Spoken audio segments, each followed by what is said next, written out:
brothers and sisters, Assalamu alaikum.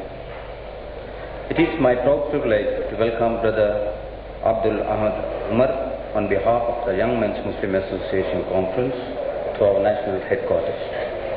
I also take this opportunity to thank each and every one of you for being present here today. Praise be to Allah for having with us Brother Umar to speak to us on Islam and Christianity. You see before you a young, handsome professor of mathematics from Toronto, Canada, being TV broadcaster and author of several Islamic publications. He has become an authority on this particular subject. I am sure he will justify his thoughts to the conviction of all of us. There have been many people, or rather some people, to whom I have spoken to. In fact, it is not the subject that should have been the theme of tonight's lecture. I have no hesitation in agreeing with these people the intention of our speaker for tonight, or any person associating himself officially with this lecture, was to decry and touch the susceptibilities of our Christian brothers. I am quite certain that it is not the intention of our speaker for tonight.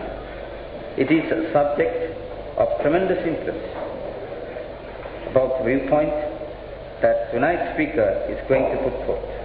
I do not believe that his intention is holding this lecture is to touch the susceptibilities of our Christian brothers. I don't believe that. But I do believe that in the progressive society one should not be inhibited to discuss matters even by prima facie. There appears to be controversy. After all, if we are going to be inhibited discussions, discuss with dignity, with respect for the other man's feelings, if these are going to be inhibited, then I am afraid it will result in intellectual stagnation, and it will be a sad day for any community once has intellectually stagnated.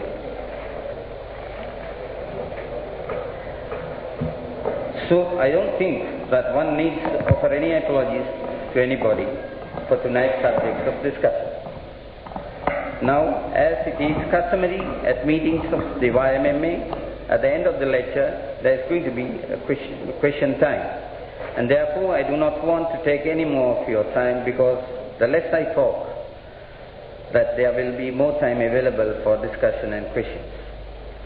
But before I call upon the speaker, I wish to thank the Islamic Information Center for giving us this opportunity to have this lecture at our headquarters. Now I have great pleasure in calling upon the learned lecturer to address you on the subject Islam and Christianity.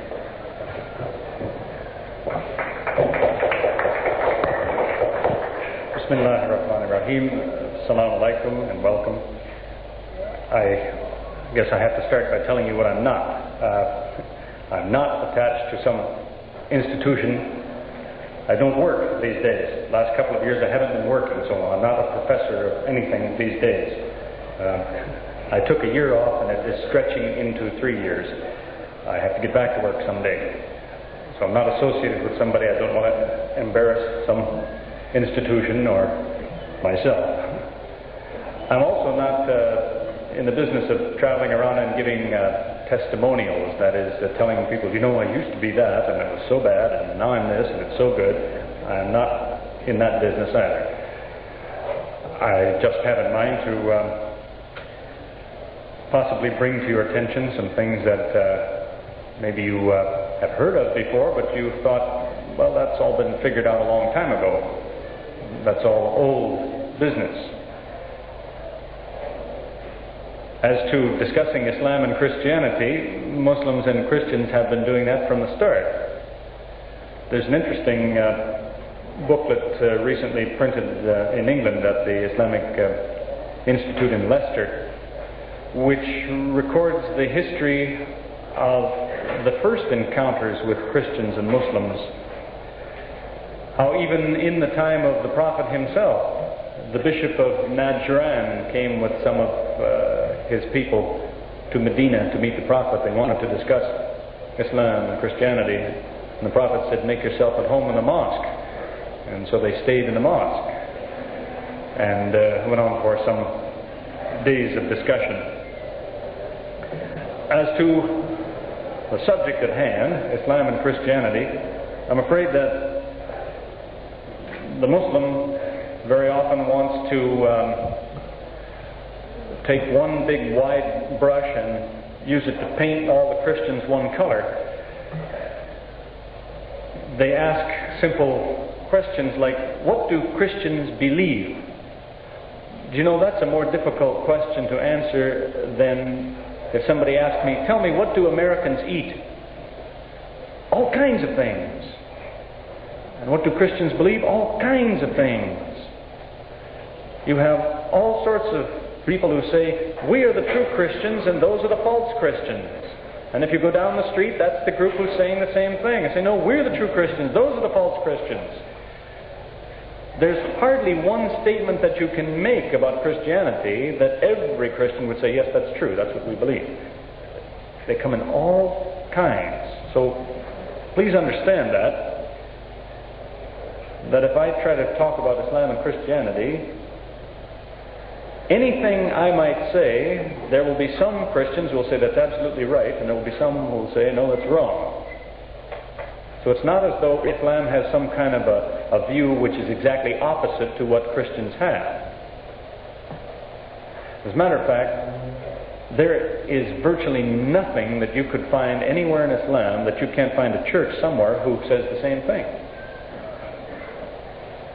Just recently there was a little book published by an American evangelical church on an important subject. They say one thing they know for sure, whatever Christianity is, we know one thing for sure, Christians shouldn't eat pork. They make a very big case out of it. Prove it from the Bible, because according to the Bible, a Christian should not eat pork. They stick to that very firmly. That's just showing you, here's one thing out of many, many things. Somewhere you find a church who will say, on that issue, the Muslims are right.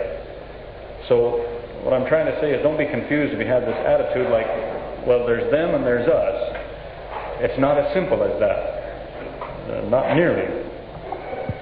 There are many who approach very close to the Muslim idea on virtually everything. And so it is that the Muslim is not supposed to be in the business of saying to people, leave what you have and take what I have. You're not supposed to do that directly. That's not a starting point. The message of the Quran to every human being is, whatever you have, be careful. Don't commit excess. Stick to what you know for sure, but don't exceed your own authority.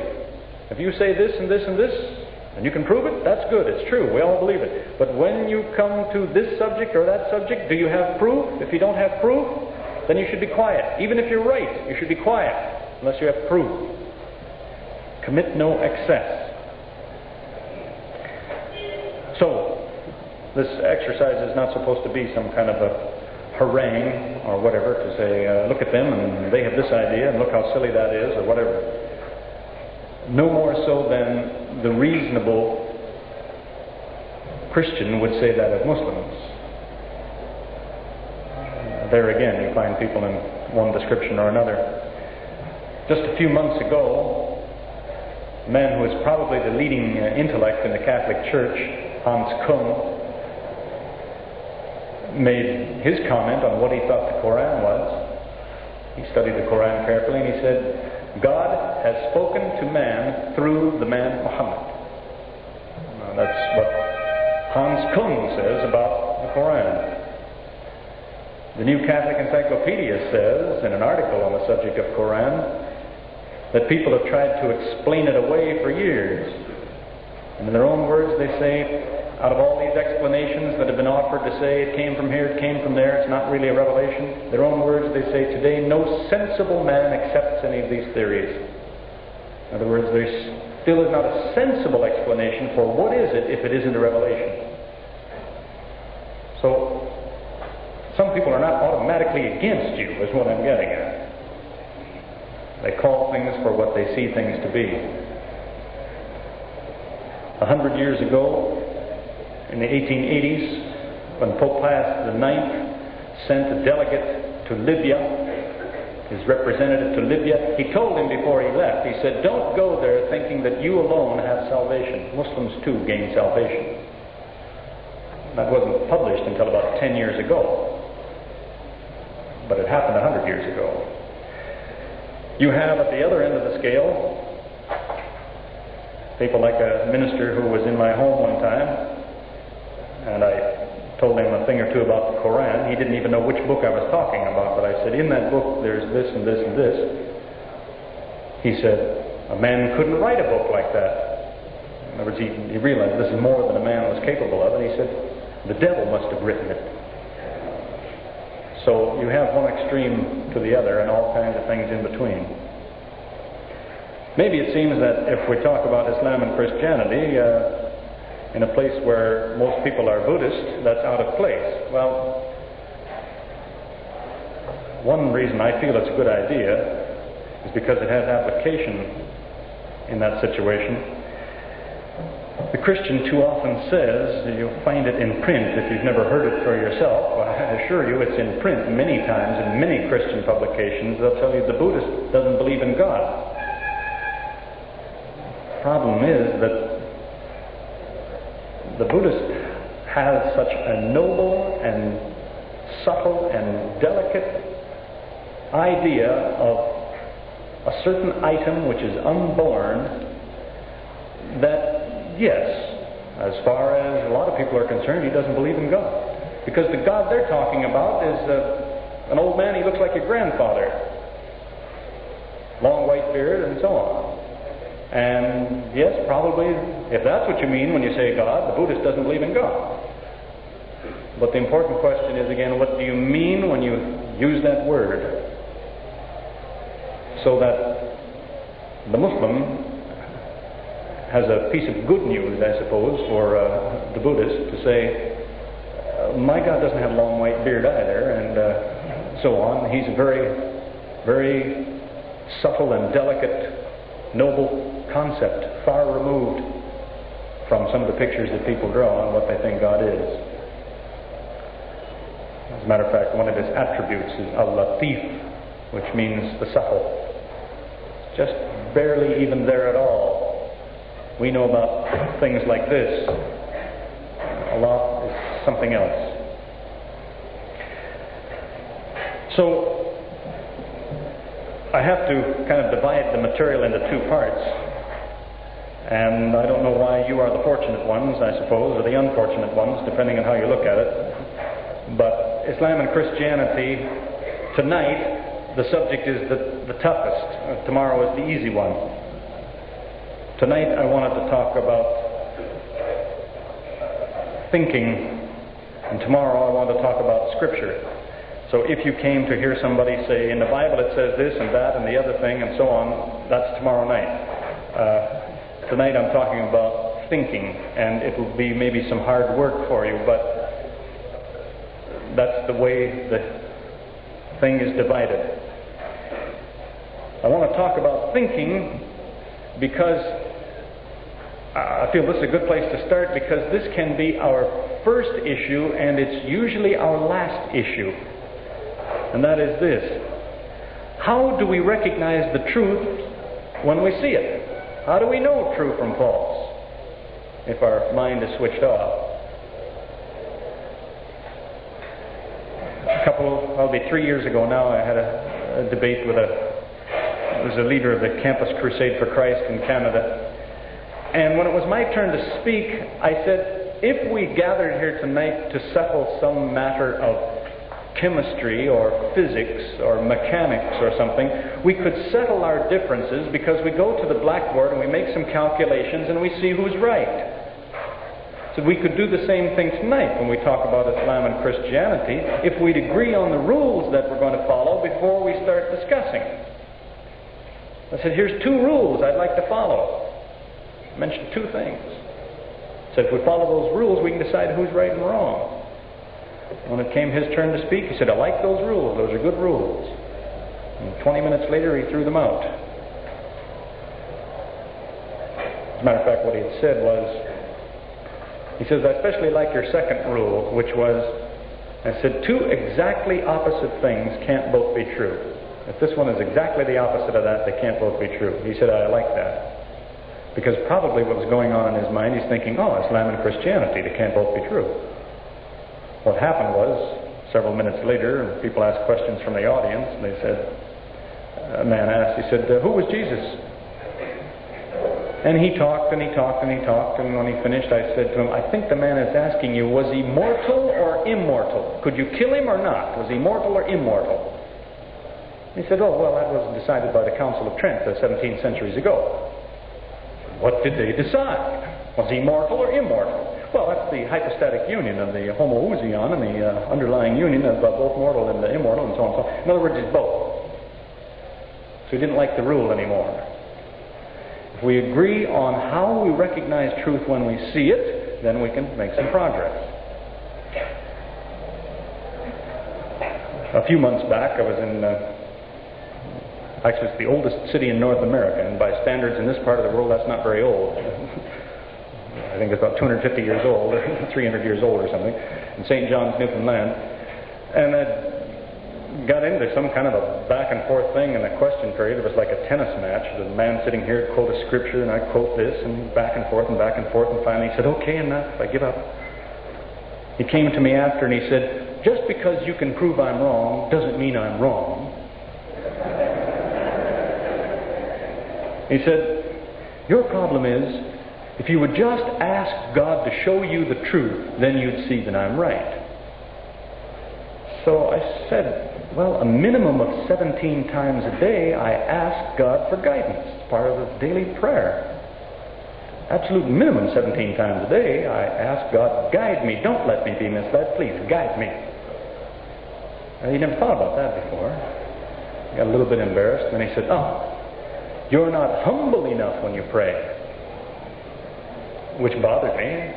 I didn't say to him, I'm more humble than you. I simply said, well, when I pray, I put my head on the ground. How do you pray? And he went the same red color as his shirt. He was very embarrassed at that point. Then he fell down, put his head on the ground, and started praying. When he got up, I reminded him, I said, don't forget where you learned to pray like that. What is the problem? If all it takes is to say, God, show me the truth, and here it comes, why is it that Muslims are not guided then? They're asking all the time. So it's not that easy. There's a passage in the Bible that mentions what it is that's going to help you out. If you want to know what you ought to be doing, it's in the book of Isaiah, chapter 1, verse 16. It's talking about sins. Does you want to know how to overcome sin? It's a speech of God, reportedly. God says in this place, you want to get your sins forgiven? He says, come, let us reason together. He does not go on to say, oh, but some things won't make any sense. Never mind about those. You must believe those too. Nothing like that. He says, come, let us reason together. No excuses, no apologies, no qualification, no cutting it short, saying, only here and here will we reason, but not here. That's not reasonable. He says, let us reason together. So it is that there have always been people, among the Jews, the Christians, and anybody else, who have thought that sounds like a good idea. I'll keep my mind engaged, keep looking and thinking. Today, the scientific community know a great deal about what is actually an old idea, but now it's been made popular. At least it's popularly talked about, and it's come to be accepted as a productive way of doing business. You do a lot of your lab work, your experimentation, in your mind. It's called the thought experiment. That's how Albert Einstein did all his work. He didn't do it in the lab. Because in the laboratory, sometimes little things can interfere with your results that you don't notice, and you get off the track. But when you're doing your lab work in your mind, you have everything under control. The thought experiment works like this. You start with some ideas and you see where they take you. And if they take you to some place impossible, then you know you started in the wrong place. As an example, Suppose a man makes the observation that virtually everything he sees, when it freezes, it gets bigger. And that's generally true. When liquid freezes, it expands. But then he wonders in particular about water. He thinks, I wonder when water freezes, does it expand? Well, he doesn't even have to go and try anything. He doesn't have to freeze some water and measure it to find out. He can figure that out in his mind. You think about it. If water got smaller when it froze, that would mean it's denser. It's the same amount of material taking up less space. It's denser, which would mean that if ice shrinks as it freezes, then ice should sink. So that if ice forms on the river, it should sink to the bottom. If I have a piece of ice, I throw it in a glass, it should sink to the bottom if water shrinks when it freezes. But what do we know? Every piece of ice you ever saw was floating in the water. Well, it must be that water expands when it freezes. It's one of the few things that does. But you don't have to do some lab work to figure that out. You steer through that in your mind. So it was in a similar spirit 17 centuries ago that one Christian got himself sent into exile for thinking about it, but it's still around. It's still called the Arian syllogism, where Arius said, well, suppose that there was a man who was God at the same time as he was man. He's God and he's man. He's not man now and God then or whatever. He is God, he is man all at the same time. Suppose that's true. But now suppose I met a man like that and I stabbed him with a knife. What happens? Does he die or does he live? If he's God, he should live. If he's a man, he should die. He can't do both. So as Arius put it, if he died, he wasn't God. If he was God, he didn't die. See, in all generosity, the Muslim can come that far, even on that subject. Say to the Christian, if you want to tell me Jesus was God, go ahead, but don't tell me he died. If you want to tell me he died, go ahead, but don't tell me he was God. I'll give you one, but you can't have both, because it doesn't mean anything. God doesn't die. I know that sometimes people try and take this apart, but Al-Ghazali talked about it 900 years ago. They'll tell you, well, this man we're talking about, he was God and man like a sandwich, you see. I mean, he's God and man all mixed together. And when he was killed, you see, the man part died, the God part lived.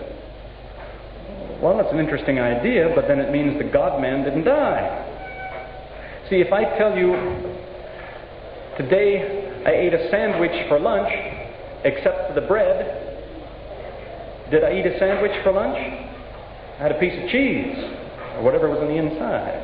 What happens to the sandwich happens to the bread. What happens to the sandwich happens to everything in it, or you didn't really eat a sandwich.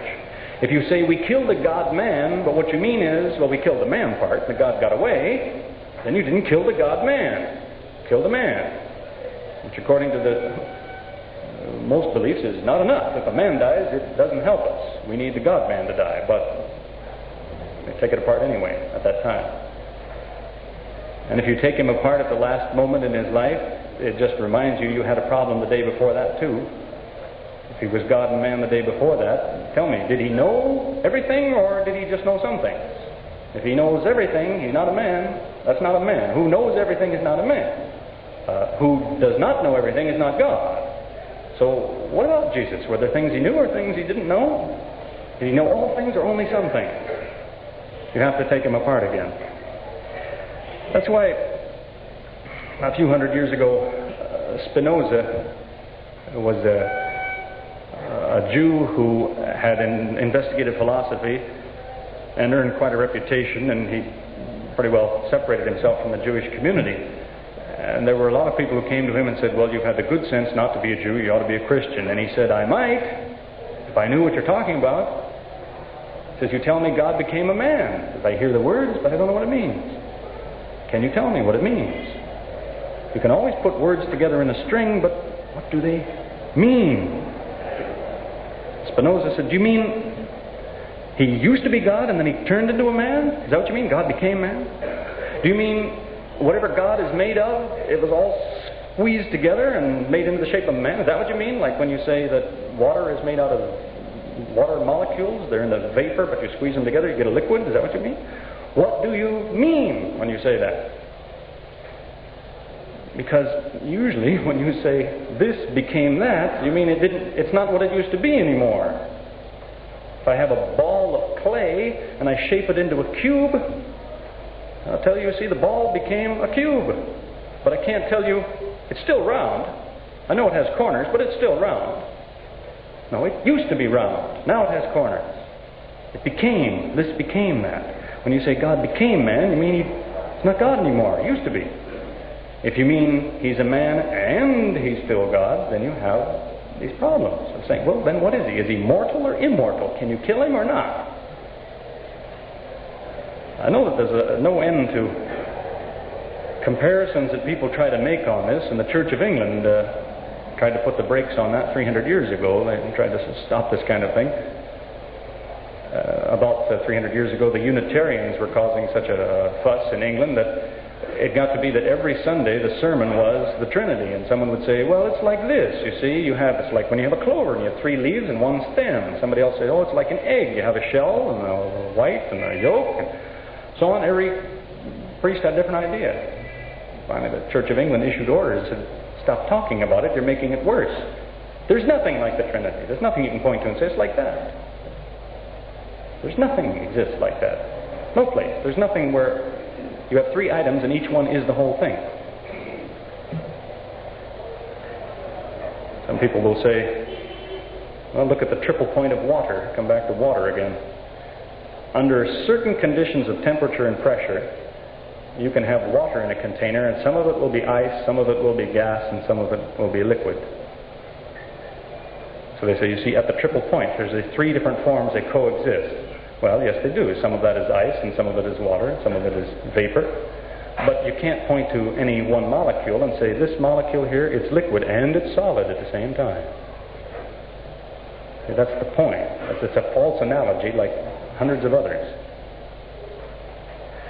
It's either that or, if people would insist that somehow it's still possible that 2 opposite things can both be true, then I wonder why they worry about the Muslims.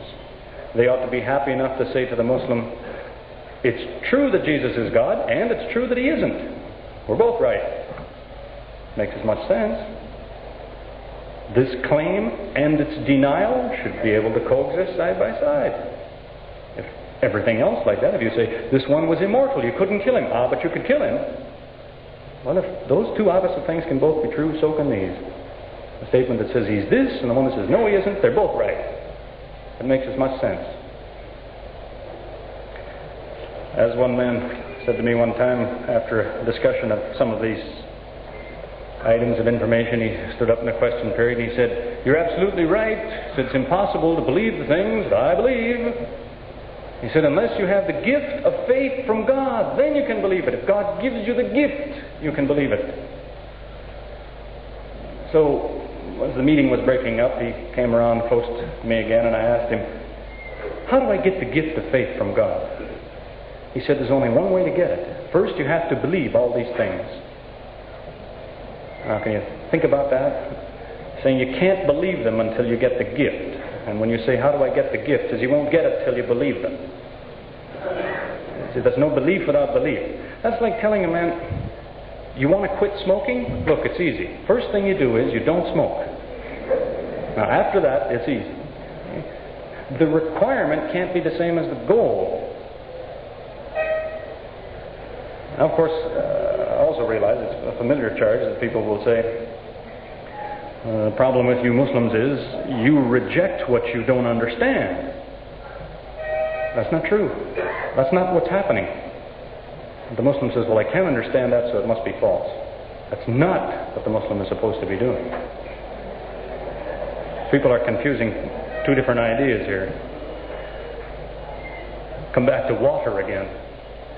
They say water is made of a molecule of water is made of 2 atoms of hydrogen and 1 of oxygen. You mix hydrogen and oxygen, 2 gases together, you get water. I don't know how it works. See, I don't think anybody really knows how. Nobody's quite sure yet what an atom is. They don't know how it works, but they know it works. You can do it. I did it when I was in high school. You can mix these two gases, you get water. I believe it because I've seen it work. I don't know how. But I know what it means when somebody says hydrogen and oxygen make water. I know what that means. Those words make sense. In fact, I can do it. I don't know how it works, but I can do it. But when somebody says, this is God and this is man, I hear the words and I don't know what they mean. Nobody does. So whether it's true or not, I still don't know what it means. That's what's going on. Even if there's a how, I don't know what you mean when you say those words. More than this, there are some things that cannot be true for the simple reason that if they are true, then they are false. There are some things like that. I'll give you an example. Back a few hundred years ago in Europe, there was an unorthodox version of the Trinity being preached. And the church was alarmed at this, said this is not the correct teaching on the subject, so they called a council. You can look it up, find the details from history. It was the Fourth Lateran Council. How the scholars, the cardinals, the leaders in the church meet to discuss what is God anyway, to reply to this thing. And you know what their concluding statement was at the Fourth Lateran Council? They said, there is a reality which is God. It is unique and eternal. It neither begets nor was begotten, and there is none that can be compared to him. Does it sound familiar? That's the 112th chapter of the Quran. It's a pretty good translation of 112th surah of the Quran. There is a reality which is God. Unique, eternal, it begets not, nor was it begotten, and there's none that can be compared to him. In fact, that's why you'll find in most Catholic Bibles, most, not all, but most Catholic Bibles will never use that word begotten, because it's not correct. It's not the right translation. God does not beget. Most will tell you that. Remember, my point was, some things are false because if they are true, they are still false. And that's what the third line in that surah is about. It says, Lam yalid wa lam yulad. It means he begets not, nor was he begotten. You see, if God has a son, then he doesn't have a son. I'll show you what I mean. What do we know about sons and fathers? A son is the same kind of a being as his father. The son of a horse is a horse, and the son of a man is a man. And as C.S. Lewis said in his book Mere Christianity, he said, just so, the Son of God is God, or he isn't really a son. Something like a son, but not really a son, unless he's the same kind of a being as his father is. If I show you a pet that I've got a cat or something, I can tell you I treat it like a son, but not the son. This is a cat, this is the man.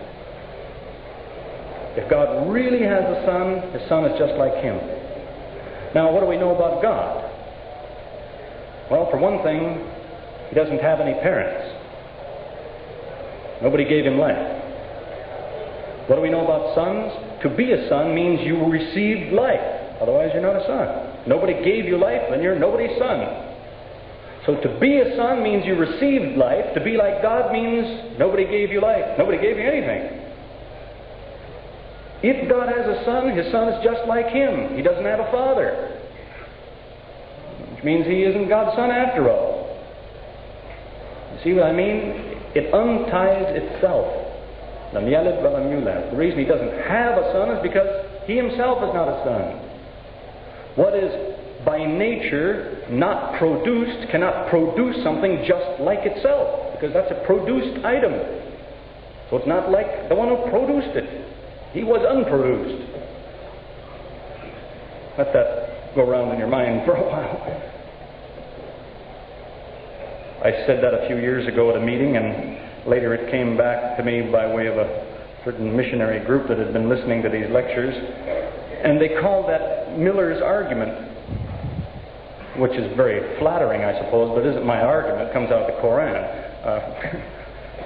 They want to give it a name to make it go away, just the same as saying, oh, that's the Aryan syllogism. It means you can put it in the box marked Arius, it makes it go away. still needs an answer.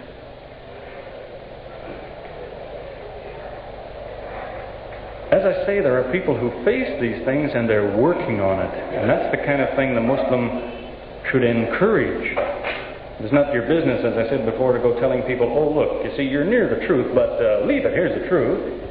You want to encourage the work that somebody's doing. If he's looking, tell him, keep looking. There's a book that is studied by virtually anybody who studies to be a priest or minister, that's whether Catholic or Protestant. It's called Early Christian Doctrine. It's by J.N.D. Kelly. Kelly talks about two subjects. What is God and what do we mean by sin? And he says we still haven't finished these subjects. We still don't know what we mean when we say somebody died for our sins. Now, I don't quote that to tell you, you see, Kelly's right. I'm only pointing out that there are people within the system who say we haven't finished with this idea yet. Others, of course, will disagree with him, but there are people within the system who are still thinking, and a Muslim should encourage that and say, yes, finish what you started. Figure this out. Because what often happens, of course, is that when people are too quick to give an answer for something, they just raise more problems. They make more problems. It gets worse, but they think they've got the answers. A man told me quite a picture in Australia one time.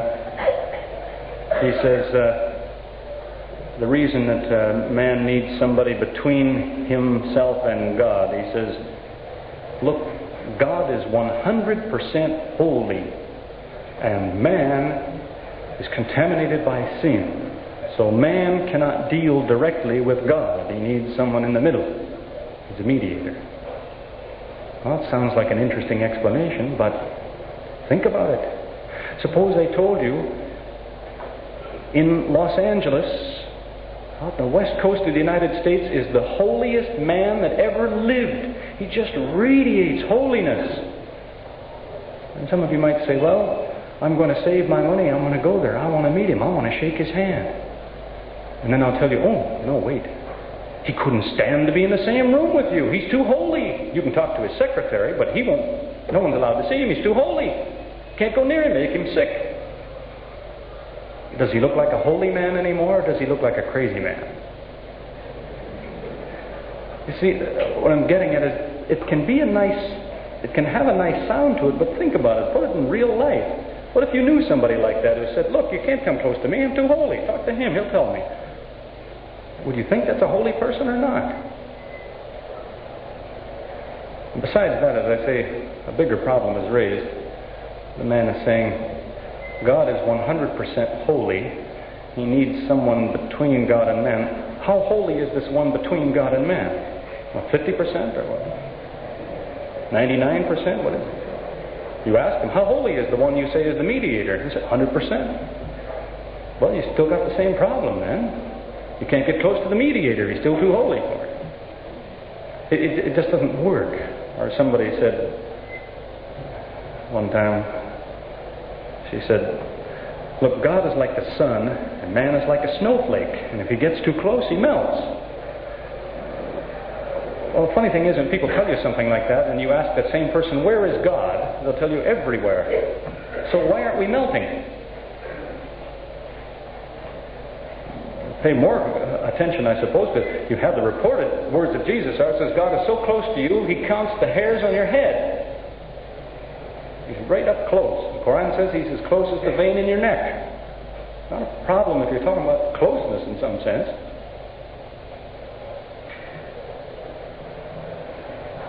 Again, there are still other ways to deal with problems. Here is where, basically speaking, Christianity fell into two halves. Or one half had one idea and the other half maintains another idea. Although today, people from either half may well have the idea of the other side and they don't realize it. But at one time in the Protestant Reformation, these were sharp divisions. The Protestant Reformation began with an idea that here you had a man who used to worry that, he said, no matter what I do, I still sin. I try hard to behave, but every day something happens, I sin. And it pained him so badly. Because what sin meant was when you do something wrong. He said, every day I do something wrong, so every day I sin. How am I going to overcome that? Well, he overcame it by giving a new definition to sin. The definition was, sin is not when you do bad things. Sin is when you don't believe. Sin is unfaith. When you don't believe, then of course you do bad things, but that's beside the point. The sin was you didn't believe. So that you have a large group of people who see it that way. If I don't believe, I'm sinning. Well, I suggest that when you talk about belief in that way, you're not talking about belief. Belief is on account of something indicated to you that something was the case and you believe it. To give you an example, I met a man in South Africa, a medical doctor. And all medical men know about a thing they call a placebo. That is, when somebody's problems are mental, but it won't help to tell him that, you give him a pill that's made out of sugar. You tell him, take this pill, it'll help. Because he believes it's medicine, that his problem was in his mind anyway, he believes he's well when he takes the pill. That's how it works. This man, this medical doctor, had a patient come to him, and the man said, there's a snake in my ear. Well, the doctor doesn't say, that's crazy. He didn't say that. He said, well, let's have a look. The man tips his head over, and he takes his instruments, he looks in his ear, and he says, I see your problem. The man says, you mean you can help? He says, yes, I've got just what you need. Took a little dropper. There's nothing in it but water. He says, just lean your head over, and there's a couple of drops in there, and he says, that should take care of the snake. Sure enough, the man says, I'm cured, it's gone. You see, it was in his mind to start with. And when he thought he was getting medicine, he thought he was cured. But suppose that somebody says to the doctor, I've got a pain in my head, and the doctor does all the examining he can. He says, look, there's nothing wrong with you. Your pain is in your imagination. But I'll tell you what I will do. I've got some pills here. Now, they're only made of sugar, but I want you to believe that they're medicine. And take these. Then the pain will go away. Believe. You can't do it. See? It won't work. You won't believe it. You might hypnotize yourself, I suppose. You sit there for 2 or 3 days and go without food and water and say, the pills are medicine, the pills are medicine. And then maybe you'll... That's not really belief. Belief is you put your trust in something, you have reasons in front of you, and you believe it. But it's not belief when you say, they tell me this is true, I will make myself believe it. That's not belief. And that's where you're asking, of course, for trouble. There's another point that should be thought carefully about, and I stress it to Muslims mainly, because very often I hear Muslims talking a great deal about faith. You know, the Quran doesn't say a word about faith. You often find that in English translations, but it doesn't say anything about faith. It talks about iman, which comes from an Arabic word that means confirmation. Your iman is what you checked on. What you know for sure, or it's what you've at least thought about and looked into, and it grows all the time. Every time you find out a new thing, your iman grows. The things you checked on grow. It doesn't say anything about blind faith, saying this is true, there's no proof, but believe it. No such thing in Islam. But to systems built on faith, there's of course a great many problems. If faith is the key, well, the man who has it can't give it away. If faith is a thing God gives him, he can't give it to anybody else. There's an example. We just had another meeting. I don't know if some of you were just there and heard the same story, but if so, excuse me. But to illustrate the point, a few years ago I had finished a meeting and I was about to leave after a talk, and somebody pointed out, somebody across the room, he said, you see this man over here, he's leaving in a few days to be a missionary to Pakistan. So I went over, talked to him. I said, what are you going to Pakistan for? He says, I'm going to take people there the proof that Jesus died for their sins. I said, like what? What proof do you have? And he opens up and he reads a passage of Scripture, and I said, well, now that proves a lot of things, but if you look carefully, it doesn't prove what you said. And that, explain why. 1, 2, 3, 4 points. That doesn't prove what you said. And he saw that for a moment. He says, yeah. Okay, no, this one. And he turns the page and he finds another verse. So this is the proof. I read it again carefully. I said, now look, that still doesn't quite do the job. It proves a number of things, but it doesn't quite prove what you said yet. But yeah, that's true. Closed the book and he thought about it a minute and he said, oh, wait. He says, I don't mean I have proof, I have faith. Well, that's fine. That's his business. I'm happy for him. But say what you mean. See, advertise what you're selling. And if you don't have proof, but you have faith, then you have something you can't give anybody. Proof is something a human being can give to another human being. Say, here's the proof. But faith is the thing where you say, look, inside me is the proof, the faith. But you can't open up your heart and say, you see this here? It's the faith. In fact, you can have a little bit if you want. You can't do that. That's between you and whoever gave it to you. That's not even to say this is a false thing you've got, but at least a person should think again about, well, what do I have? And is it something I can give somebody?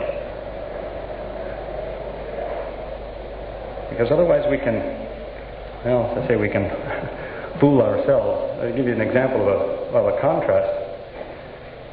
There's a famous American television preacher who tells the story on his broadcast sometime about how he got the commission from God to say the things he says. He said, it happened one morning, I was in my bathroom and I was shaving, and the light flickered, and I said, God, is that you? And the voice said, yes, I want to tell you something. And they had a conversation while he finished shaving. Well, maybe that's true, but the point was the voice spoke to him and he believed it like that. Think about it. As many people have pointed out, if a voice spoke to you and said, this is God talking, how could you make that voice prove it to you? Are you going to ask him a hard question or something? What are you going to do? It's very difficult. A voice says, this is God talking. You say, wait a minute, I don't believe you. Quick, what's the square root of 144? And the voice says, 12. Maybe you knew that anyway. Let me see if I can think of another one. What are you going to do? Come up with some hard question you can't answer? Because any question that you can think of, well, a lot of people know the answer to it, including this one, whoever it might be. So it's very hard to establish who's speaking to you. You have the example. Look at the Prophet Muhammad. When an angel spoke to him for the first time, what did he do? Did he go running back into the city saying, it's a revelation, praise the Lord, God spoke to me? When he ran home to his wife because he was scared, he thought he was going crazy. For 2 years he worried about it. He asked, he discussed it, he examined it, he thought about it, he was worried he might be losing his mind or somebody's fooling him. You want to make sure that's really what it says it is.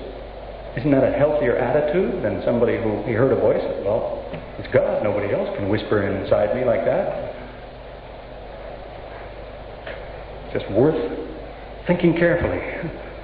There's a second point that comes up. If everything is based on something that came into your heart, and that is, then it's not open to any test whatsoever. For people who say my whole faith is a thing on the inside, I have to ask, see, well, is there anything that I could show you that if I could find it and show it to you, it would prove you're wrong? Well, of course not. There's no such thing. Faith is already in place. It's in here. In fact, saying there is no test of it.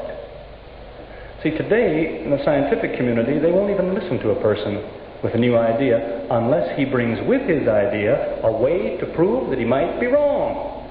He'll say, I believe this to be the case, but if I'm wrong, here's all you have to do to prove it. If he doesn't come with that falsification test, nobody bothers to listen to him. They're not interested at all. You have to give your idea and bring with it some way to say, now, if I'm wrong, look, try this, and you'll see. That's how the whole Quran reads over and over again. It's got many statements in there saying, if this isn't a revelation, then here's one way you could prove that it isn't. Or you could do this, or find this, or show me this. You'll prove that it isn't a revelation. If it isn't, it comes with these tests built in. But that is it is an impossible thing to find in a system that is not open to that kind of thing. It's not open to any test. When people believe that way, or they follow that kind of attitude, They may even think that it's something that they figured out themselves. I hear that from time to time people will say, look, everything else in life is objective. You have to be like a judge in a court, carefully weigh the facts and so on. Religion is different. Subjective, comes from the heart. They'll usually tell you they figured that out themselves. Well, maybe they did, but people have been saying it for a long time. The man who made it the most popular was a man named Schleiermacher, who lived about 140, 150 years ago. At that time, the scientific community were challenging a lot of religious people by saying, look, you really believe this? Look, we have proof it isn't true. And intimidating them that way. Schleiermacher came up with this piece of advice to the religious community. He said, next time somebody tries to bring you some fact to prove you're wrong, you tell them you're not interested, because your belief is in your heart. It doesn't depend on what you see with your eyes.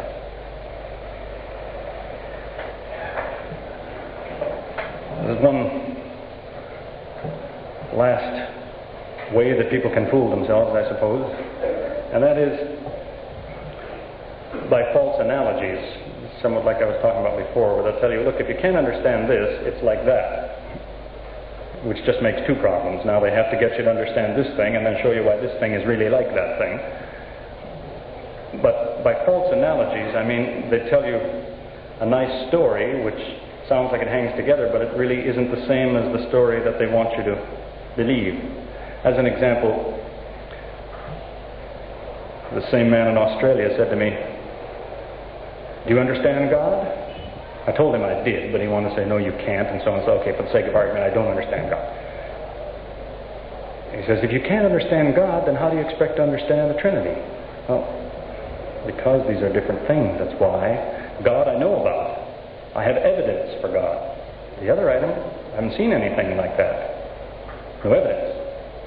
Usually it's put this way. Very often they'll say, the impossible things are mysteries.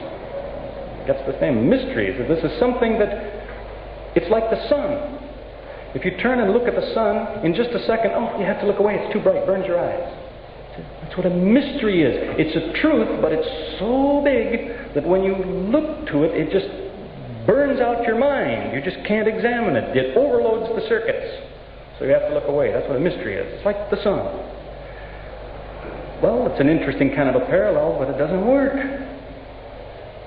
I can't stand and look at the sun, but I know it's there. I can prove it in many ways. Blind men know about the sun. They don't doubt it. They've never seen it, but they know it's there. They can feel it on their face. There's all kinds of ways to make sure the sun is there without looking at it. But when you're talking about a truth, you're saying this is a true thing. Which organ do we have that sees truth? We have an eye that sees colors and an ear that perceives sound. What organ do we have that sees truth? Just the mind, just that faculty. As it's traditionally said in Islam, the faculty of reason was the best thing God gave man. You recognize the truth with this. It's the only organ you have. If somebody says this is true, there's only one thing to use to look at it. The mind. And if you say this true thing burns out the mind, well, it doesn't even matter if it's true or not. I don't have to believe it. I have no way to make sure of it. There's a lot of things make my head spin. How can a person be asked, insisted on, that you believe what you're not permitted to see? To say, look, this thing makes your head hurt, but believe it. The more it hurts, the more reward you get, I guess. It doesn't say that in any scripture anywhere in the world that I know of. That your reward comes with the more impossible things you believe, the bigger your reward. There's also this point, and maybe it's the toughest one I try to make, but it's the shortest, I'd be glad to hear, that in spite of all these difficulties, if you say, look, this can't be so because of that and so on, there are those who would still try to say, but God can do it anyway, because of what God is. Well, it's a serious logical error to say that God can do anything. It means He can do stupid things. It means He can lie if He wants to. To say God can do anything, blanket coverage. He does godly things, to start with. So you should be cautious with that terminology. But where people are using that is to say that, well, God took off some of his godliness, you see, like a coat, and he set it over here, and then he took on the shape of a man. Well, there's a lot of things that you can take off like a coat, or you could be the prime minister of a country and you can resign, and so this thing leaves you, like you took it off like a coat. You can resign a lot of things, you set this aside, but by definition, you can't stop being God. You can't set it aside. It can't be done. For the simple reason that God is not what you are, it's who you are. See, God is unique. There has only ever been one. God is not a job that different people get. It's His turn to be God. God is who you are. When you talk about the God, you only mean this one individual. You're not describing or making a description that could fit some different individuals, but it fits in particular that one. You're talking about who, not what. And if God is who you are, not what you are, you can't take it off. A person can change his name, doesn't matter, he's still who he was before. It's wrapped up in you. You can't separate it. God is who you are. You can't take it off like a jacket, any more than you can put it on. For those, some say that God gives us a little bit of divinity, He makes us a little bit divine. Same problem. When you say divinity, you're talking about something that is always the case. It's not an achievement. It's not a goal. It's not something that didn't used to be, but now it is. That's what you mean when you talk about God, divinity. That which is all wrapped up in the identity of an individual. It doesn't come separate from him in any way. The other half of the story, I suppose, concerns man's troubles. As a lot of people will say, by all means, most the human race, I don't suppose does, but a lot of people will say, man is fallen, so he needs to be saved. This is sort of explained in this way to say that, well, since a man is all corrupted by sin, whatever he does isn't worth anything anyway. So what he has to do is let somebody else do the saving, and then he's changed into something else, a different kind of a creature. Well, the problem is that whole idea doesn't let you get started. You see, if you are corrupted by sin and what you do doesn't count for anything, I'd suggest even when you make a decision to take advantage of the ransom sacrifice or whatever, it still doesn't mean anything. It doesn't count for anything. You're corrupted. You're too corrupt to have anything you do be worth anything, including that. It's something like a verdict that comes up from time to time in court cases. Some man may get a hold of a gun and he kills half a dozen people. They try him in court and they say, well, he's innocent. He was insane. Lost his mind. So he's not really guilty of killing anyone. He was out of his mind. See, it's somewhat the same thing. If you say, man is so corrupted that he cannot do good. And the same people tell you there's one good thing you can do. You can join up with this outfit and then you'll be saved.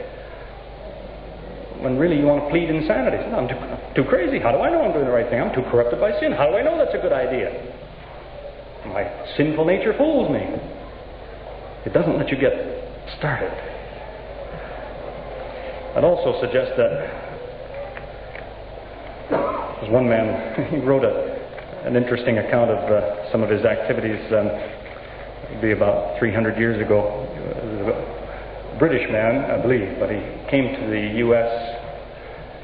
He was a Unitarian, a Universalist, and he wrote about how he used to go from city to city and argue with the religious figures in each community, and they were all telling him, you've got to take advantage, you've got to join up so that you're saved from your sins.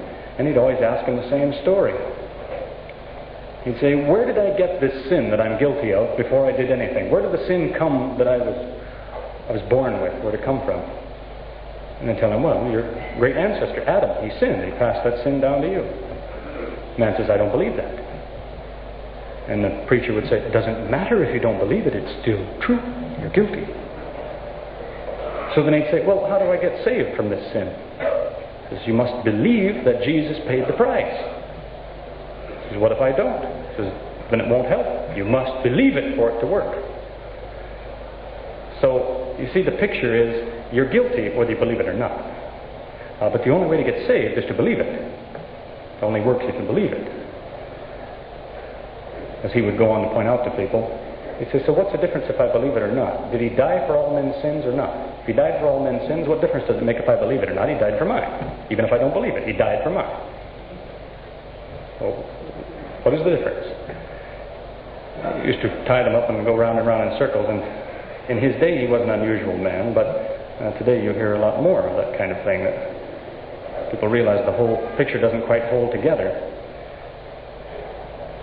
It comes up, unfortunately, it goes by the same name as another controversial subject.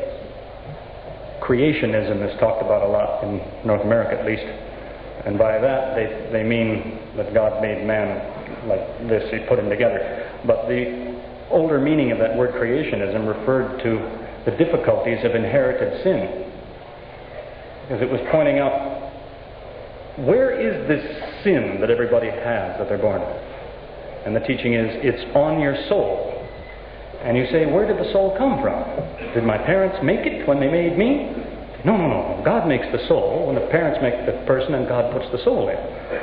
So they say, well then how did it come with the sin? Did God make it with the sin on it and give it to me? I say, no, you inherited the sin from your parents. Yes, but I didn't get my soul from my parents, so how did the sin get there? How did the soul come with the sin?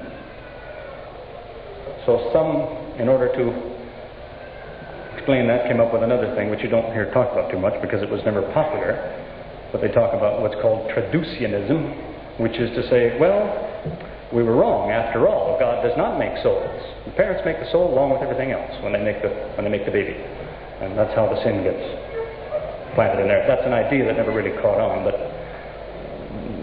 that's how people try to explain away this thing. So, in conclusion, what I'm meaning to get at is not to say, I have a whole lot of ideas here, and the idea is to prove that somebody's wrong and I'm right. I'm not even interested in that. What I'm interested in is that people realize there are a lot of questions that deserve to be re-examined. That it's not such a neat, wrapped-up case anymore. It needs to be thought about. People give the impression sometimes that they're thinking about it. You know that half of the printing done in the United States is done by just a small group, handful of churches. Half of the printing, I'm talking about all the paper and ink in the United States, is used up by a handful of churches. You'd think that means they got a lot to say. But in all that printing, they don't look at these issues. You see, my point is, even if the Muslim is wrong, somebody has to be able to establish that that's the case. It has to be examined again. We can't just say, well, they always told me that, and this man's smarter than me, so he must know, and leave it at that. We're supposed to finish all things. The Quran mentions in a verse about one man who was guilty. He was a criminal. What was his criminal act? It says he heard something and then he didn't check on it to see if it was true. It's a crime in Islam. If you hear something but you don't make sure it's true, you just let it rattle around in your head, maybe forget it, maybe keep it. What you hear, you're supposed to check on. If it's an argument, go through it yourself. If it's a fact somebody said is in that book, well, then you ought to find that book or find somebody that's seen it. Make sure what he said is true. So I thank you for your time and attention. I'm glad to have the chance to be here. I believe the time was set aside for some questions. So we'll see what we can do. Alhamdulillah.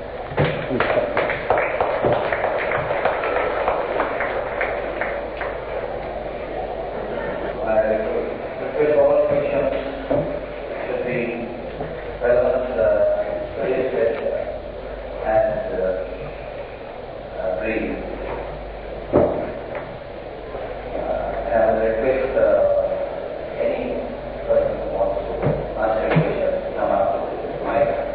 Just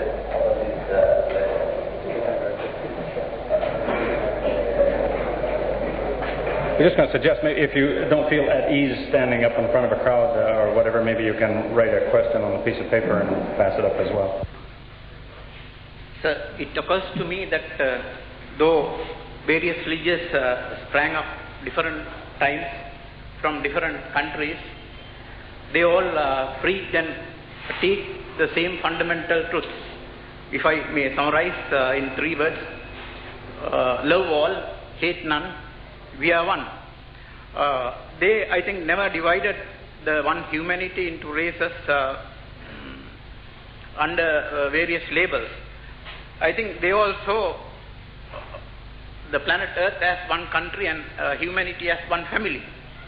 But under the very guise of the very same religions, under various labels, the followers have divided the humanity into various countries and into various religions, and wars and fights are going on. Countries manufacture arms, they maintain military armies, produce nuclear weapons, and it seems that Satan is more powerful than God now.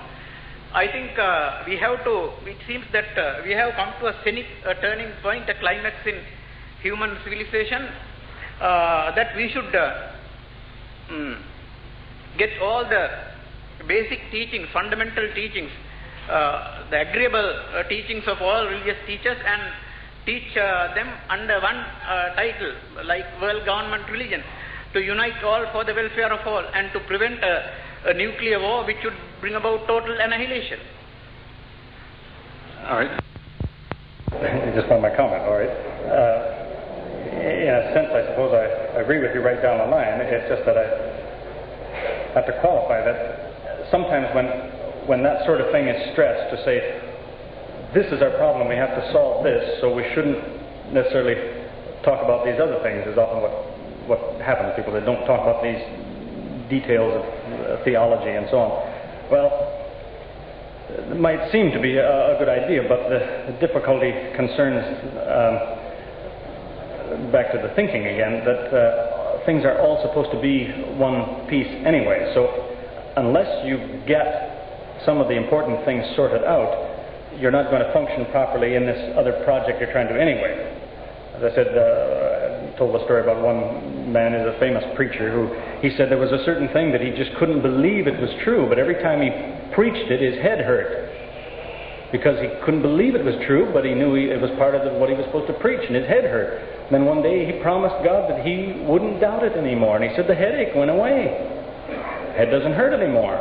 Well, he disconnected a valuable circuit in his brain. His brain's trying to tell him not so fast, something's wrong here. So if you tamper with the circuitry and say, now this doesn't make sense, but I'm going to hang on to it anyway, suggesting that influences the processing, the output is going to be influenced by this if everything is not functioning properly. Just a thing I mentioned the other day, you can take an elaborate computer, if you sneak around behind and open the cabinet and maybe cut one wire, the thing will still work most of the time. But every once in a while it'll spit out some nonsense because you've damaged it somewhere. So it's not necessarily advisable to lump up a lot of things and say, well, these don't matter, we'll set them over here. Maybe a lot of things don't matter, but we've got to be careful which ones we set aside. Say these things don't matter. Just as if somebody says, well, if God is 1 or 5 or 7, it doesn't really matter. Now, I would dispute that. I think it matters, because if you get that wrong, you're going to mess up somewhere else later down the line. But I think you probably agree with me there too. I'm just adding that to what you said, that sometimes people, maybe the only thing they know is to say, no, love, love, love, love. See? And they say that, and you have to wonder, do you even know what you're talking about? Love? Love, if I love somebody, is when if I see that he's doing something that's going to hurt him, if I love him, I'll tell him that's going to hurt you. So sometimes love may mean you have to be harsh to somebody, or tell him something he didn't want to hear. But if I say, love, love, love, oh, say what you like, I love it, it's beautiful. You may not even be loving the man, you're doing him harm. He needs to hear some advice from you sometimes, some advice he doesn't like. Okay?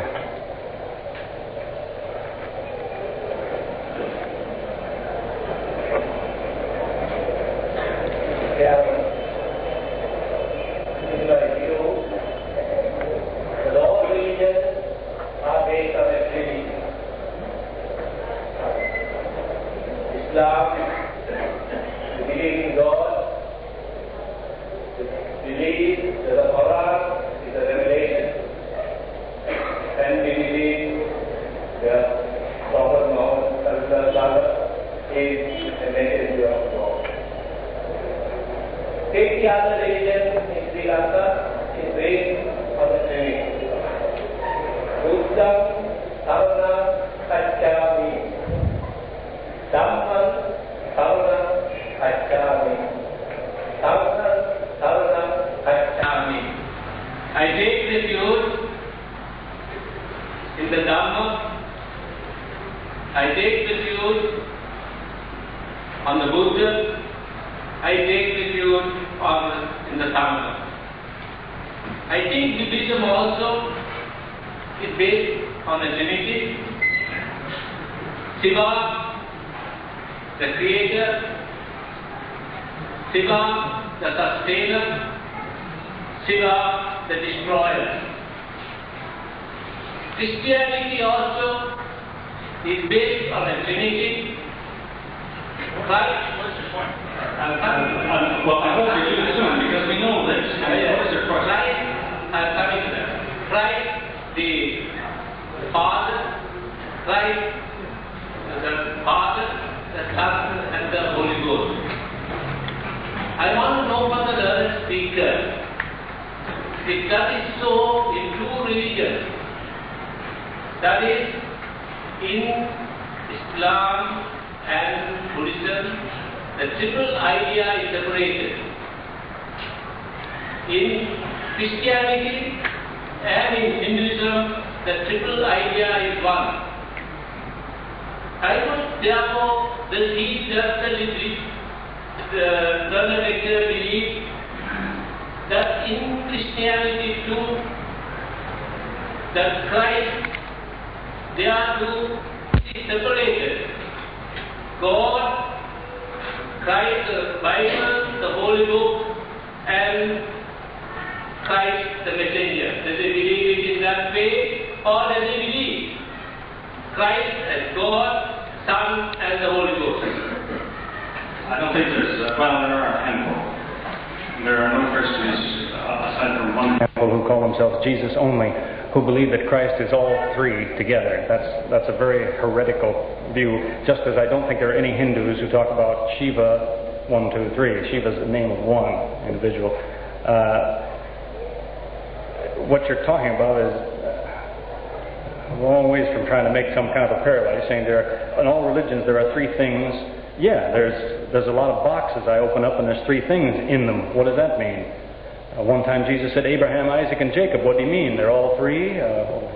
Each one is the father of the other? You name me three items. The Trinitarian doctrine is saying I have three items and each one is the whole thing. Now you don't have that in Islam. You have Allah. And Allah is not the Quran. And the Quran is not Allah. The messenger is not the Quran nor Allah, and so on. There's no parallel whatsoever. It's saying there's three things. And I can name 4 and 5, and so on. There's this, and there's this, and there's this in Islam. If all you want to do is say in every religion I can name 3 objects, yeah, I agree with you. If you want to say in every religion I can find Trinity, I tell you that's not true. You find Trinity in some religions and some you don't. Because Trinity says this one is God and this one is God. But this one is not this one. These are different. But there's one God. That's the starter. That you find in a lot of religions. You don't find that in Islam. You don't find it in many religions. You don't find it in Taoism, for example. One of the, in my opinion, the nicest book I ever read in the last few years was the Tao Te Ching, because the thought in there is very Islamic. I don't think many Taoists realize that. God is one and so on. This is a very clear kind of a thing. But anyway, you're entitled to your opinion. Anybody else? Oh, yeah. No, that's worrying that it's not relevant. Quran describes hell and heaven. Hell an unpleasant place to stay, heaven a good place to live. I want a logical explanation for heaven and hell and torture in the grave. Well, to start with, the Quran does not talk about hell and heaven, okay? Unless you understand those words properly, it nowhere talks about heaven, nowhere talks about a garden, and it talks about paradise, but doesn't talk about heaven. It talks about the heavens, which you look and you see overhead. It doesn't talk about you, your reward, you're going to live in heaven. But a long time ago, that word heaven didn't mean heaven up there in the clouds. It meant haven, meant a nice place to be. So if that's what you mean when you say heaven, yes, God is going to provide a nice place for me. But in heaven, no, that's a different story. Same goes for hell. Hell used to mean, centuries ago, the grave. It's where you buried things. When you buried potatoes, they used to say you held them. You were helling potatoes. You put them in hell. Once you dug a hole, you put them in. Now hell comes to mean something like a burning, fiery place. Well, the grave is one place, and this burning, fiery place you're talking about is another item. That goes under the name Jahannam or Jahim or Gehenna. And Gehenna is not hell. If by hell you mean the old grave. But as to what does the Quran say, if you want a logical look at life after death,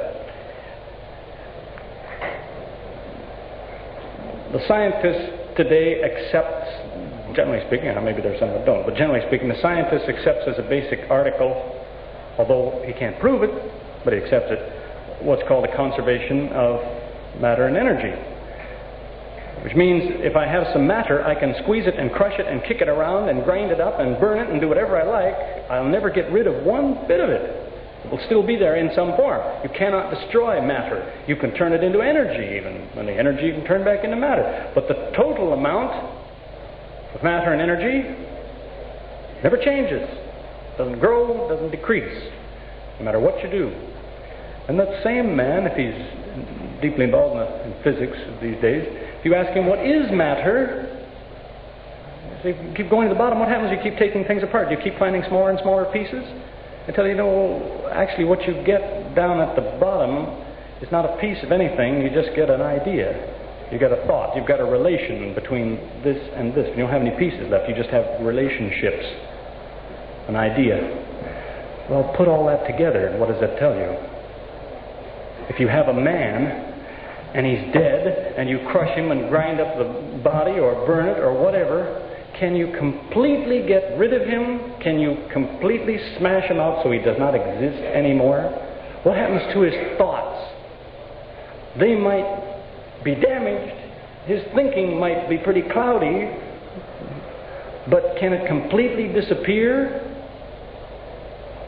Well, the scientists, if you think about it that way, they'd say, well, no, of course not. You see, has to be someplace, and that's basically what the Quran tells us. It's what the Bible says, for that matter, what the Jews believe till now, that when man dies, it's like falling asleep. His thoughts are something like thoughts when people dream. They're not particularly clear necessarily, but there's some kind of awareness, no matter how crushed up his bones are. Some little bit of him still is hanging on, because you cannot spread him far enough that he disappears. And so the Quran says the grave is something like sleep, and one day you reassemble, and you'll think you've only been asleep for a little while. People say it's only been a day or two, hasn't it? As the Quran mentions something like this, that we were just gone for a few hours. But now, whether the grave is a comfortable place to rest or uncomfortable depends on what's on your mind. You see, suppose you are a condemned murderer, and they tell you tomorrow morning when the sun is up, you hang. And then your jailer puts you in a cell, he says, pleasant dreams. See, if you can get to sleep that night, probably you won't have pleasant dreams. What's on your mind is, 6 o'clock in the morning, I hang. On the other hand, if at 6 o'clock tomorrow morning you leave on vacation, probably you'll have pleasant dreams, at least if you can get to sleep. You know what's waiting for you when you get up. And so it is said of the grave, that people know what's waiting for them when they wake up. So whether they're resting comfortably or they're tossing and turning, that is mentally, depends on what they know. They know what to expect. There's no surprises, the Quran tells us, on the Judgment Day. No surprises.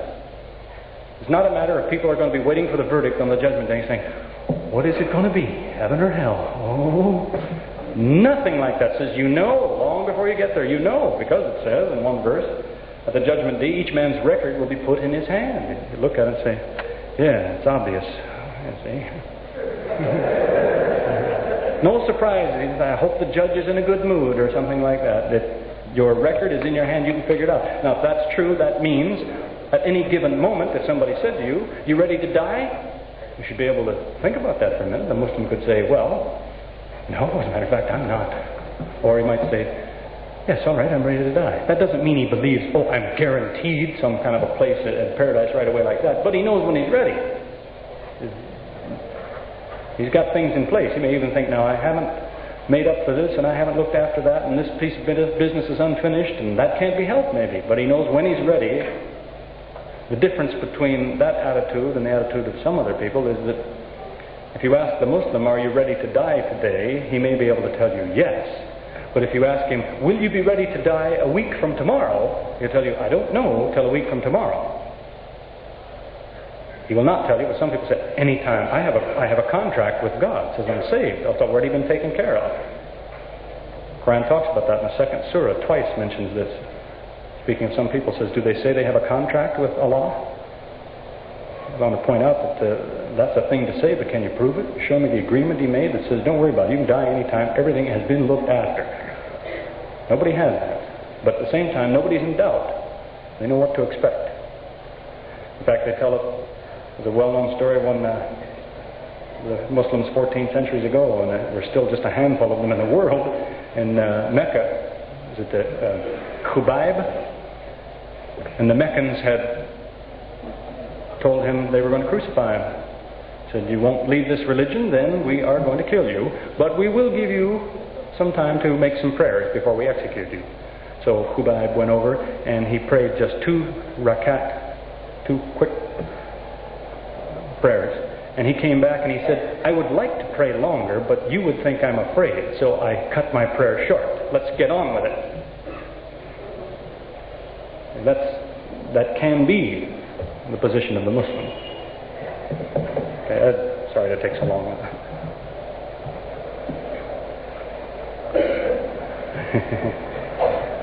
Well, this is interesting. Remember I mentioned before, I said there's one church that insists that the Christians should not eat pork, and they prove it from Bible verses. There are other churches who will insist on just what the subject of this question is. Is there any mention in the Bible that Christians must not touch liquor? There's some churches will tell you yes, they'll prove it to you from the Bible, because they look very, very carefully at the words. In some churches it's forbidden. They base it on this consideration. They read where it says, "Jesus drank wine." And they say, "But wait a minute. Wine is our translation of a word. What was it he was drinking?" So they look back through the whole book to see what does this book say about wine, and you come to a passage. You can find it if you have a concordance of the Bible. Look up wine. You find in the Old Testament a place where in a sentence it talks about wine and strong drink.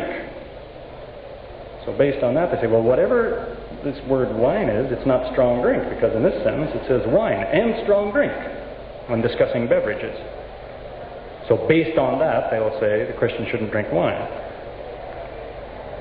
As I said, I wish that maybe someday somebody will come up and sponsor some energetic person to do the research for several years, but I'm convinced that if somebody looked at all the reasons why one church splits from another church, in most cases they are Islamic reasons. What I'm saying is you could take the whole content of Islam and base it on the arguments of this church and that one and that one and that one. They've all done at least one of the arguments based on their sources for what is part of Islam, whether it is pork or blood or alcohol or on up to doctrines and so on.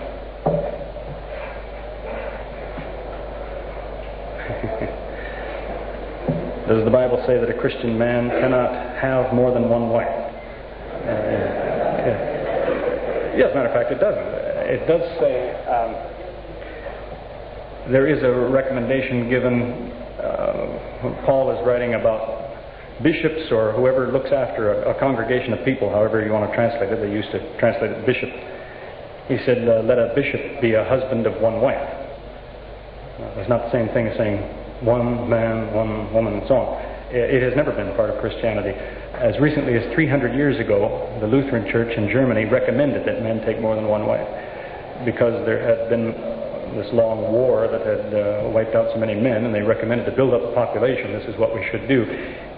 It's frowned on, and it's very much a part of culture today to say one man, one wife, but technically you won't find it anywhere in Scripture that it's one man, one wife. You find Jesus talking about the importance of this bonding, how sacred it is, and the two shall be as one, and so on, but nowhere do you find him saying it can't be so. The Jews, for that matter, no Jew today that I can imagine would have more than one wife. It doesn't change the fact they always used to.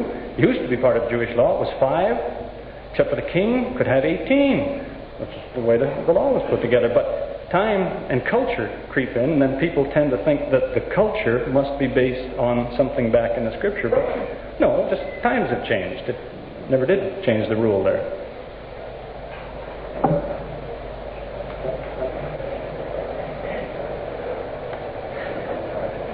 Let's see here. Oh, yes, I see how. Christianity has many things in common with Islam. Since Christianity was born before Islam, do you think that Christianity was an innovation, I guess, which has been misunderstood and interpreted incorrectly? Introduction, yeah, okay. Well, in the first place, I have to dispute that. Since Christianity was born before Islam, there are Christians who'll tell you that isn't true. I guess most people, they look and they see, well, Jesus lived in these years, and 600 years later, we have this other man, so this religion came after that one. But other people have studied it more carefully than that. I'm not talking about Muslims, I'm talking about people within the churches who will tell you, well, it didn't work like that. The religion that the Arabs had dates from 18 centuries at least before Jesus. And when this man Muhammad came, he merely reminded people of what they had overlooked or still had in their possession but had corrupted. He really didn't tell them anything new. They were already they knew who was Abraham and his sons, and they knew a lot of the stories of the prophets. They still today stood there where Hajar and her son Ismail are buried. It's always been part of their tradition. We had a man came one time to a meeting we gave, and he came up with a question time, and he says, I have a book here that's be too much for Muslim ears. He says, you dare not let me read it. So the chairman said, oh, go ahead, read. You have 2 minutes. What do you want to tell us? So he proved it. It was from a Christian book. It was all the archaeological proof that Islam was not a new thing. It had been around for centuries, since the time of Abraham. The Muslims had the Arabs had all of these beliefs, all the details from Islam. When he sat down, he was very happy. I said, thank you, that's what I believed to start with, and you proved it to me.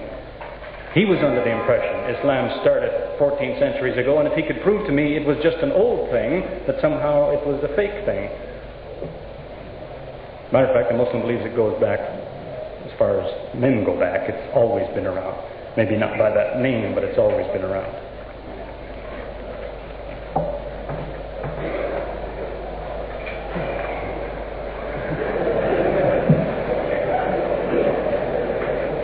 Okay, just have to make it out here.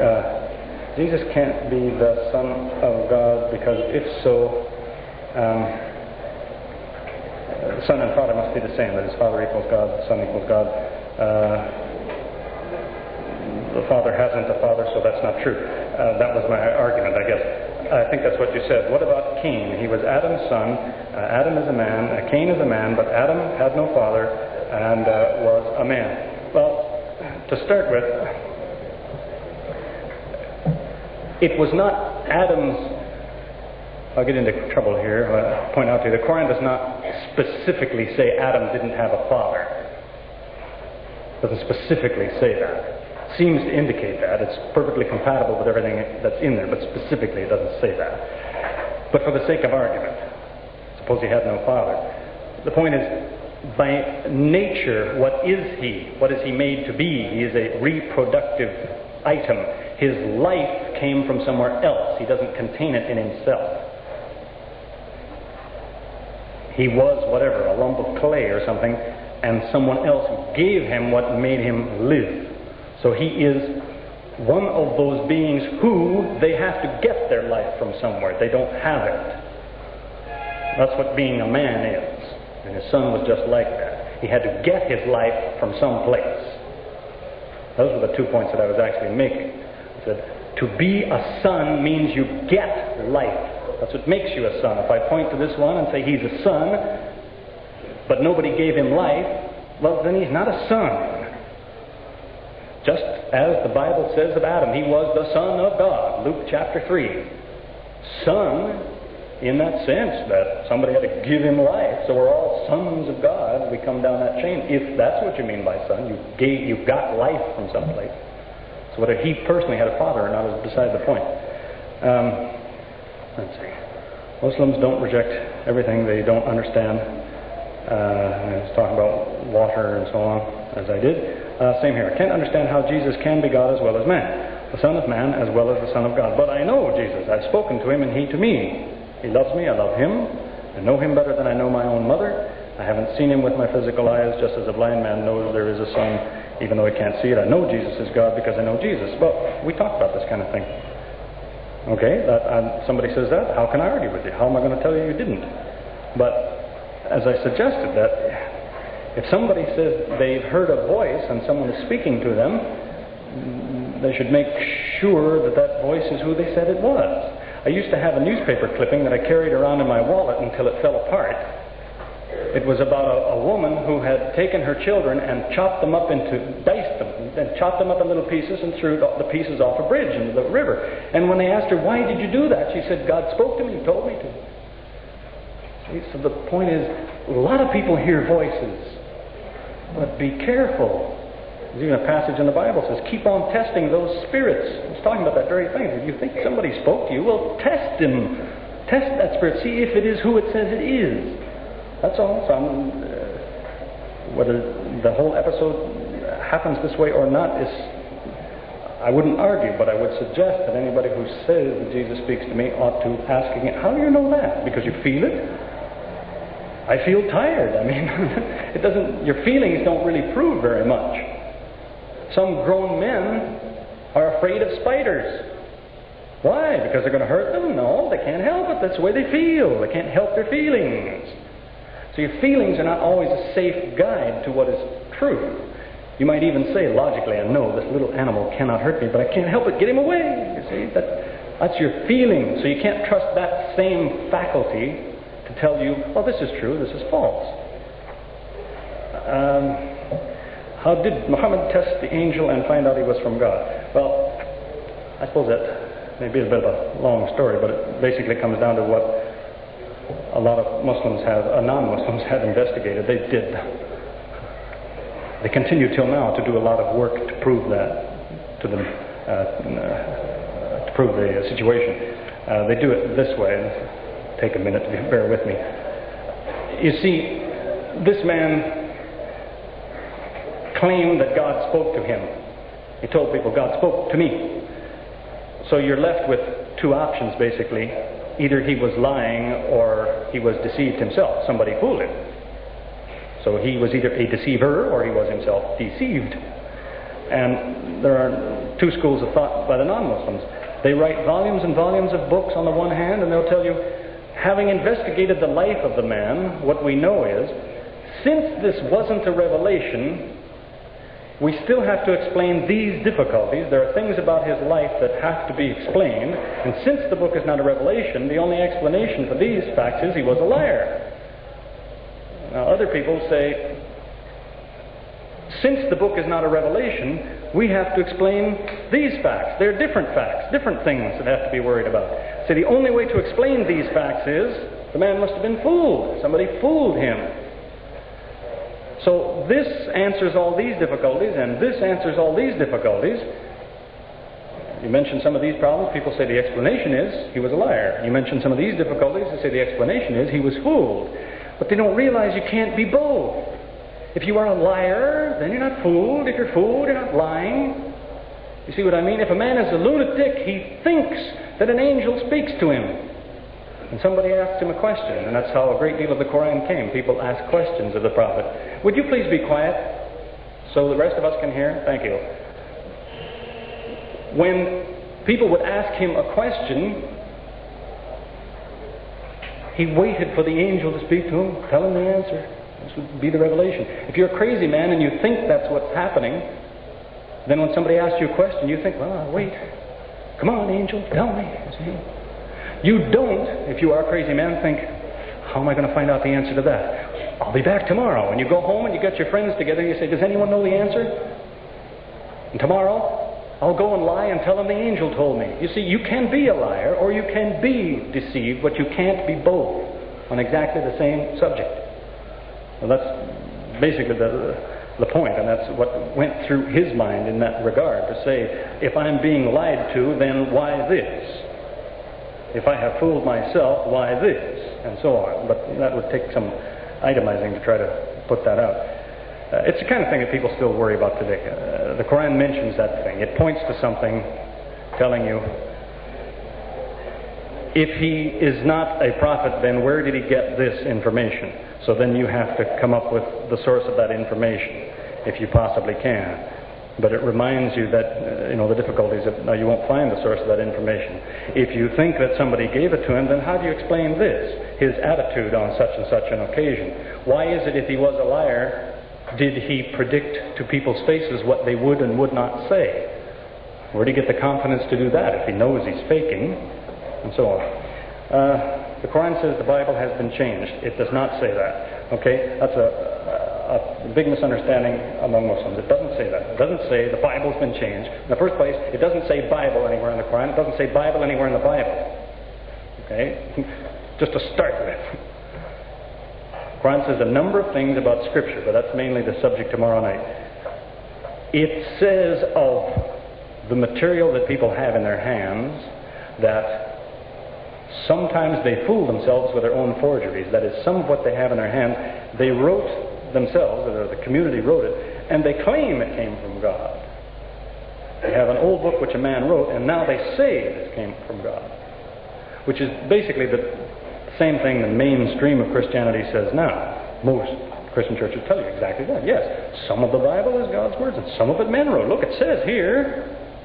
You have clear statements like that in the Bible. You have Paul, 1 Corinthians chapter 7, he says, what I'm about to tell you didn't come from God. It's my idea. He specifically says, warned you ahead of time. God hasn't told me what to say on this subject, so I will give you my opinion. So if somebody says, no, every word came from God, well, they're arguing with one of the writers. To start with, that's just one indication. So that's what the Quran really says about the Scriptures. They have some things that they give some authority to that they shouldn't.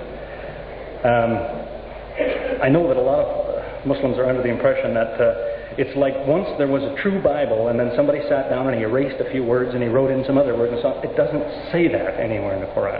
And the one verse that's often quoted on that subject just shows that people haven't looked into it thoroughly. There is a verse which says they changed the words from their right places.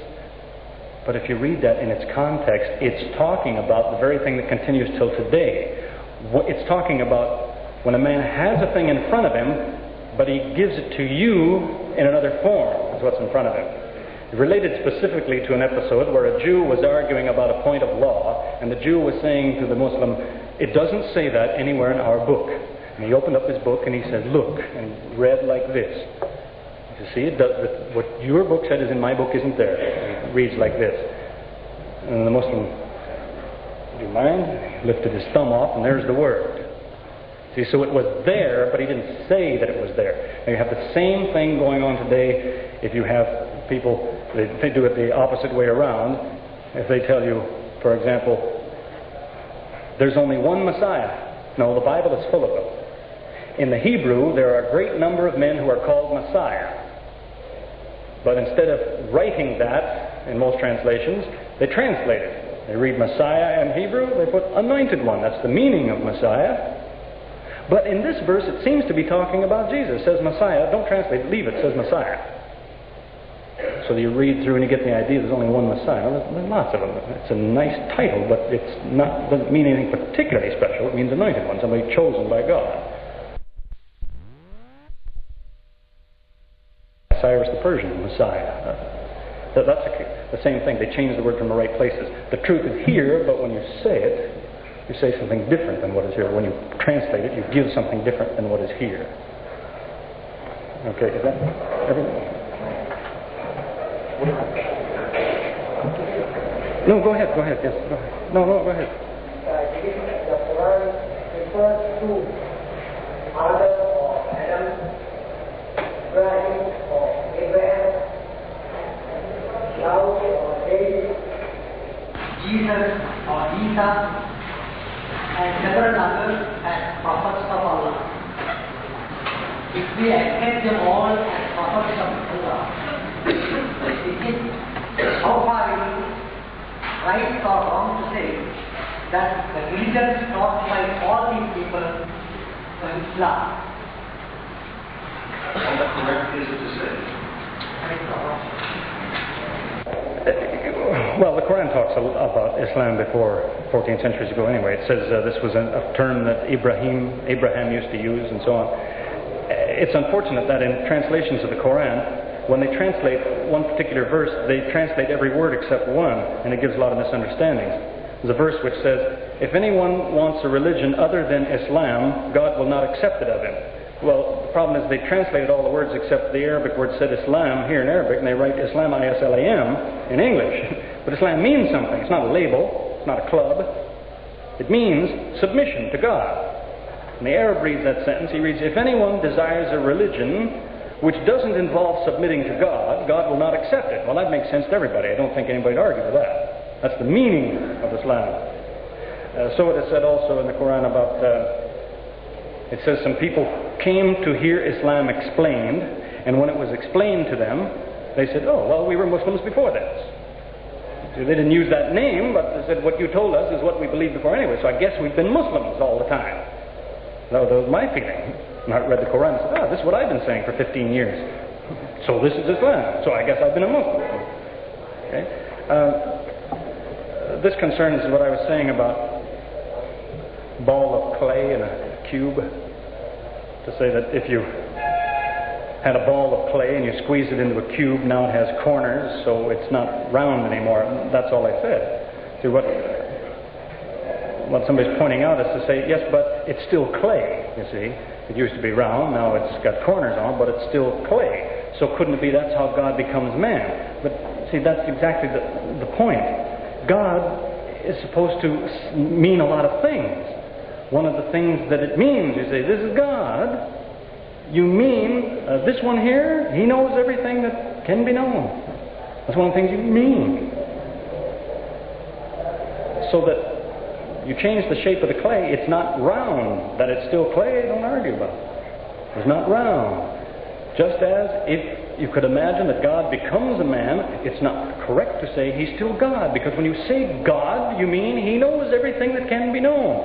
Men don't have that capacity. So, whatever he is now, he isn't what he used to be. There's a verse in the Bible that's reported anyway, that Jesus said, there are things God knows which I don't know. You see? So, whoever says that, even if he used to be God, he isn't anymore. He says, what God knows, I don't know. Some things the Father knows, the Son doesn't know. Okay, I guess that's our time.